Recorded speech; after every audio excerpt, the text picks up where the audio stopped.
Hey, my dear students, what about you? Are you studying regularly at home? Are you following the videos of our teachers in our YouTube channel? I think you are. I think you are following the instructions of your teachers regularly. Assalamu alaikum. This is Parvez Kausar before you, lecturer in English and assistant college coordinator of Engineering University Girls School and College. I'm here again with another online class on transformation for class 9, 10, 11, 12. For your better understanding, I would like to take the class in Bengali. Thank you for your cooperation. Please look at the board. Transformation of sentence, class 9 to 12. Well, class 10-এ transformation আসে 10টি, যার marks হচ্ছে 10, কিন্তু একাদশ দ্বাদশ শ্রেণীতে transformation আসে 5টি, যার মার্কস হচ্ছে 5। এখন বিষয়টা হচ্ছে 5 হোক আর 10 হোক, আমাদের সবগুলো রুলসই আমাদের জানতে হবে যদি আমরা পূর্ণ নম্বর পেতে চাই। ট্রান্সফরমেশন অফ সেন্টেন্সের ইতিপূর্বে আমি বেশ কয়েকটি ক্লাস নিয়েছি, অনলাইন ক্লাস, যেগুলো ইউটিউবে আপলোড করা রয়েছে। আমি বেসিকের উপরে ক্লাস নিয়েছি, সিম্পল কমপ্লেক্স কম্পাউন্ডের উপরে, ডিগ্রির উপরে, অ্যাফার্মেটিভ টু নেগেটিভ সেন্টেন্সের উপরে নিয়েছি, ভয়েস চেঞ্জের উপরে নিয়েছি। এই সেগমেন্টে আমাদের কমপক্ষে 5 থেকে 6 রকমের সেন্টেন্স থাকবে, যে সেন্টেন্সগুলোকে প্রশ্ন সেটারের কোয়েশ্চেন সেটারের নির্দেশনা অনুযায়ী আমাদেরকে অ্যান্সার করতে হবে। তো ট্রান্সফরমেশন অফ সেন্টেন্সে ভালো করার জন্য অবশ্যই আমাদের ওই পূর্বের যে বেসিক ক্লাসগুলো আমি যেগুলো নিয়েছি সেগুলো তোমাদেরকে অবশ্যই একবার দেখে আসতে হবে। আমি এখানে 10টি এক্সাম্পল দিয়েছি, তোমরা সবাই দেখো। প্রথমটি দেওয়া আছে, water logging is one of the worst problems of Dhaka city. Water logging হচ্ছে গিয়ে পানির জলাবদ্ধতা, যেটি যারা আমরা সবাই ঢাকা শহরে যারা থাকি তারা প্রতিনিয়ত এটা দেখছি আর কি। অল্প একটু বৃষ্টি হলেই আমাদের রাস্তাগুলো পানির নিচে তলিয়ে যাচ্ছে, তো সেটা প্রবলেম আর কি। ওয়াটার লগিং হচ্ছে ঢাকা শহরের অন্যতম একটা সবচেয়ে খারাপ একটা সমস্যা। তো এটাকে আমরা পজিটিভ করব। ওকে, সবার আগে আমাদের যেটা জানতে হবে সেটা হচ্ছে ওয়ান অফ দ্য যুক্ত বাক্যকে কিভাবে সুপারলেটিভ করতে হয়। ওয়ান অফ দ্য নিজেই সুপারলেটিভ, এটাকে কীভাবে পজিটিভ করতে হয়। এর আগে আমি যে ভিডিওটা দেখতে বলেছিলাম তোমাদের ডিগ্রির উপরে, সেটা অবশ্যই তোমরা একবার দেখে আসবে। তো ওয়ান অফ দ্য যুক্ত বাক্যকে যদি আমরা পজিটিভ করতে চাই, তো প্রথমে আমাদের বসাতে হবে ভেরি ফিউ। তোমরা অনেকেই জানো, যদি না জেনে থাকো তাহলে নিয়মটা তোমরা আগের ভিডিও থেকে দেখে শিখে আসবে। তো প্রথমে আমরা ভেরি ফিউ দিব। ভেরি ফিউর পর যেটা করতে হবে, আমাদের সুপারলেটিভ ডিগ্রি পরের অংশ বসাতে হয়। তো ওয়ার্স্ট হচ্ছে সুপারলেটিভ ডিগ্রি, তাই পরের অংশ হচ্ছে প্রবলেমস অফ ঢাকা সিটি। তাহলে আমি এখানে বসিয়ে দিচ্ছি প্রবলেমস অফ ঢাকা সিটি। ওকে, এরপর মনে রাখবে যদি ইজ থাকে তাহলে আর দিতে হয়, আর যদি ওয়াজ থাকে তাহলে ওয়্যার দিতে হয়। এরপর আমরা দিব একটা অ্যাজ, তারপর পজিটিভের পজিটিভ ফর্ম দিতে হবে সুপারলেটিভের। তাহলে ওয়ার্স্ট কোথা থেকে আসছে? ব্যাড থেকে। Bad as water logging. খেয়াল করো তার অ্যান্সারটা কি হলো? Very few problems of Dhaka city আর as bad as water logging. আমি কি সংক্ষেপে লিখেছি? তোমরা অবশ্যই পরীক্ষা হলে সংক্ষেপে লিখবে না, ফুল লিখবে ওয়াটার লগিং। তাহলে ব্যাড কোথা থেকে আসলো? কারণ ব্যাড হচ্ছে পজিটিভ ফর্ম। ব্যাড, ওয়ার্স, ওয়ার্স্ট। ওয়েল, দ্বিতীয় বাক্যটি খেয়াল করো, people suffer a lot from it. এটাকে করতে বলছে ইন্টারোগেটিভ।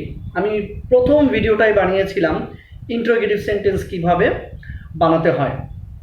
ইন্টারোগেটিভ করার জন্য সবসময় দেখবে আমার সাবজেক্ট কি আর ভার্ব কি। দেখো এখানে ভার্ব হচ্ছে সাফার। ভার্বের সাথে যদি এস বাই এস থাকে তাহলে প্রথমে দিতে হয় ডাজেন্ট। ভার্বের যদি পাস্ট ফর্ম থাকে তাহলে দিতে হয় ডিডেন্ট। আর যদি ভার্বের প্রেজেন্ট ফর্ম থাকে তাহলে দিব আমরা ডোন্ট।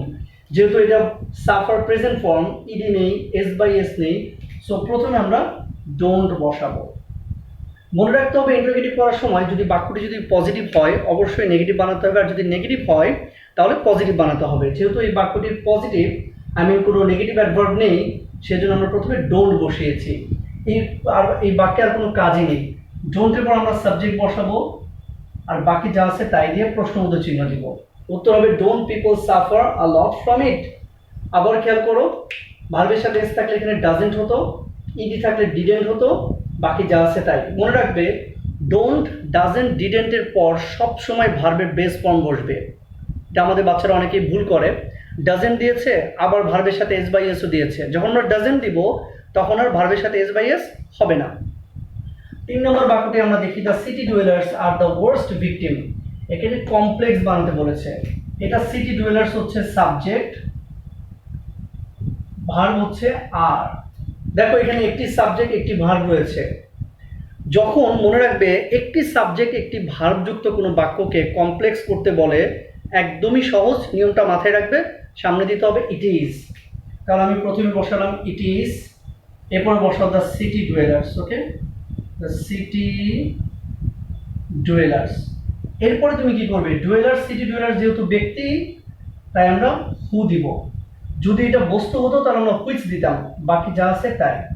তার মানে হলো একটি সাবজেক্ট একটি ভার্বযুক্ত বাক্যকে কমপ্লেক্স করতে হলে প্রথমে বসাতে হবে ইট ইজ। খেয়াল করো, প্রথমে বসাতে হবে ইট ইজ, তারপর দিতে হবে সাবজেক্ট, সাবজেক্টের পর দিতে হবে একটা হু অথবা হুইচ, আর বাকি যা আছে তাই। মনে রাখবে সাবজেক্টের আগে ইট ইজ আর ভার্বের আগে হু অথবা হুইচ দিলেই বাক্য হয়ে যাবে। কোন বাক্য?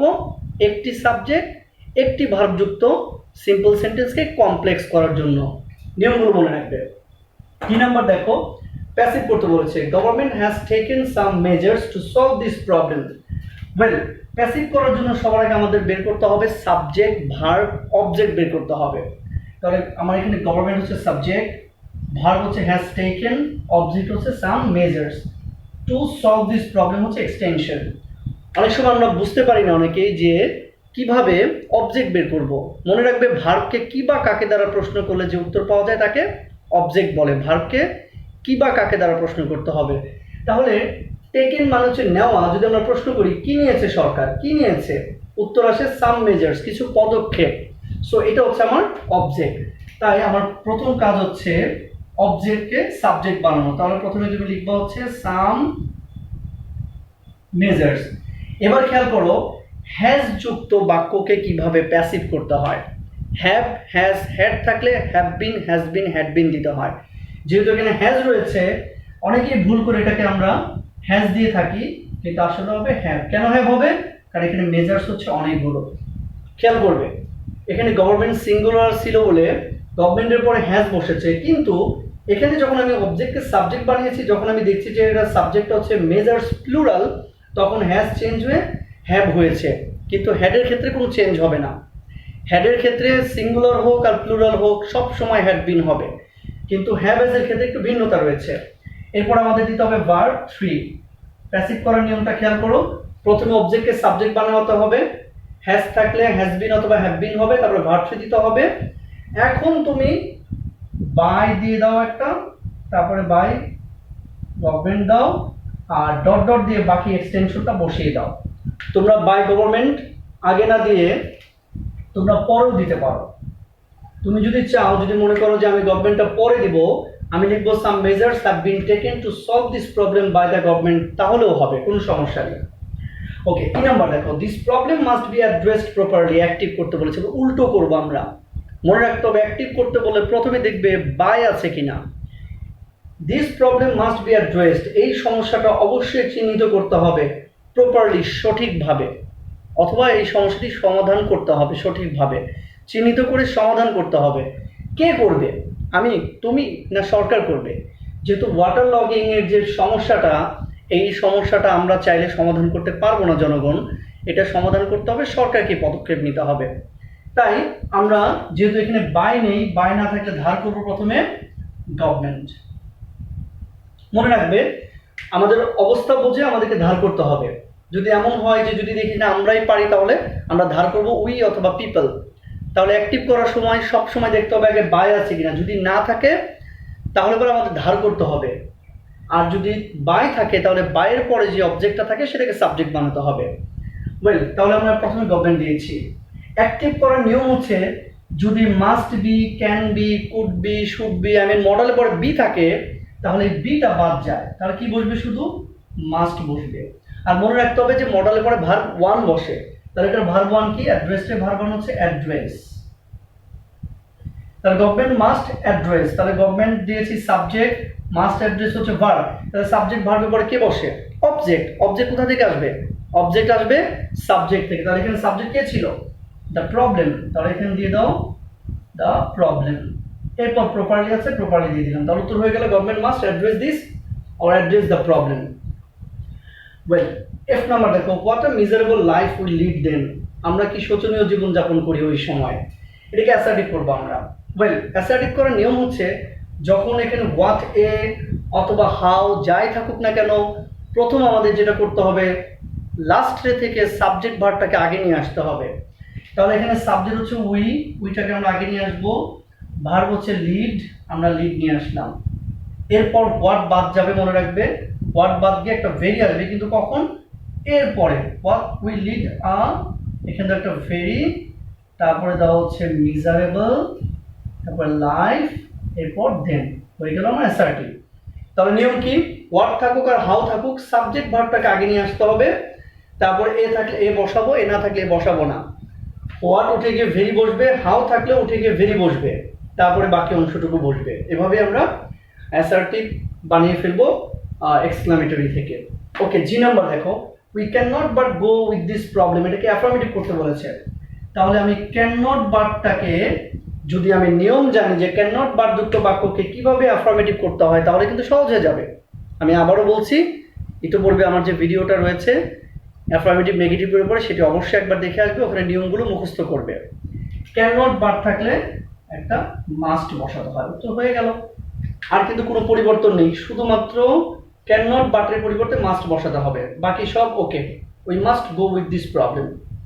ক্যান নট বাট গো মানে হচ্ছে আমরা এই সমস্যাটা ছাড়া চলতে পারি না, মানে এই সমস্যাটা আমাদের একটা অংশ হয়ে গিয়েছে আর কি। ওয়েল, এইচ নাম্বার দেখো, the people who live in the slums suffer most. এটাকে সিম্পল করবো আমরা, একদমই সহজ। মনে রাখবে হু, হুইচ, দ্যাট, তোমার টার্গেট হচ্ছে এটা। সাবজেক্টের পর যদি হু, হুইচ, দ্যাট এই তিনটেকে বলা হয় রিলেটিভ প্রোনাউন। যদি রিলেটিভ প্রোনাউন যুক্ত বাক্যকে তোমাকে যদি সিম্পল করতে বলে, তুমি এই হুটাকে বাদ দিয়ে পরের ভার্বের সাথে আইএনজি বসিয়ে দিবা, তার উত্তর হয়ে যাবে। দেখো, আর কিচ্ছু করতে হবে না, শুধুমাত্র হু বাদ দিয়ে আমরা লিভের সাথে আইএনজি দিলাম, লিভিং। তাহলে অ্যান্সার হলো the people living in the slums suffer most. যত বাক্য আছে হু, হুইচ, দ্যাট যুক্ত বাক্য, তুমি দেখবে যে পরে মেইন ভার্ব আছে কিনা। মেইন ভার্ব থাকলে ভার্বের সাথে আইএনজি দিব। আর যদি অক্সিলারি ভার্ব থাকে তাহলে ওটা পরিবর্তে আমরা বিং বসাতে পারি, অথবা আমরা নাও দিতে পারি। বিং ছাড়াও অ্যান্সার করা যাবে, অক্সিলারি ভার্ব থাকলে ওটা বাদ দিয়ে দিতে হয়। ওয়েল, আই নাম্বার দেখো, we hope that this problem will be solved. এটাকে আমরা বানাবো কম্পাউন্ড।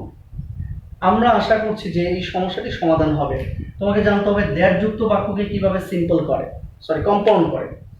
দ্যাট যুক্ত বাক্যকে কম্পাউন্ড করার জন্য দ্যাটের পরিবর্তে একটা অ্যান্ড দিতে হবে। তাহলে আমরা এখানে যদি একটা অ্যান্ড বসাই, একটু খেয়াল করো, এখানে আমরা অ্যান্ড দিলাম, কিন্তু অ্যান্ড দিলেই কিন্তু আমার অর্থটা ভালো আসতেছে না। কেন? We hope and this problem will be solved এইভাবে না দিয়ে, দেখো এই বাক্যটাকে যদি আমরা আগেরটাকে পরে দিই, পরেরটাকে আগে দিই, তাহলে কিন্তু আমার সেন্টেন্সটা সুন্দর হচ্ছে। কিভাবে? This problem will be solved soon and we hope, আমরা আশা করি। লাস্টে যদি একটা ইট বসিয়ে দিই তাহলে বাক্যটি আরো পারফেক্ট হয়।